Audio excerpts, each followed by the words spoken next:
Tsohon kocin Manchester United Jose Mourinho ya ce har yanzu yana son ran lashe gasar Premier ta 2018 wanda ake takaddamar Manchester City da ta lashe shi ta karya doka.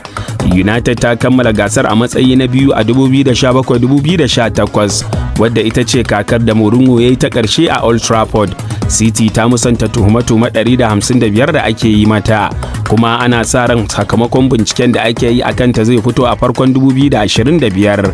Idan aka samu kungiyar da laifi za a kwace kofin da ta ci a baiwa ta biyu a wannan lokacin.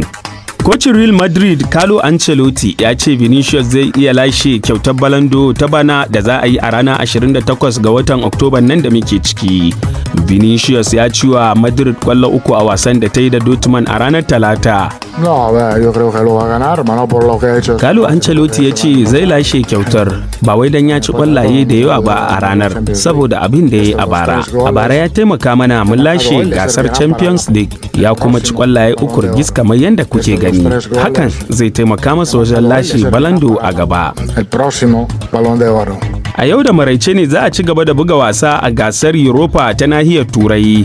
Jose Mourinho zai karbi bakuncin tsohuwar kungiyar Manchester United. United ta ci wasa ɗaya kacal cikin 10 da ta buga a manyan gasanni, inda ta yi rashin nasara 5 kuma ta yi canja ras 4.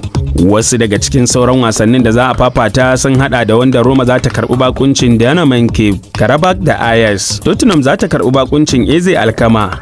A sakamakon wasannin gasar zakarin nahiyar Turai da aka yi a jiya, Barcelona ta yi fata-fata da Bayern Munich da ci 4-1. Karan farko kenan cikin kusan shekara 10 da Barcelona ta yi nasara a kan Bayern Munich.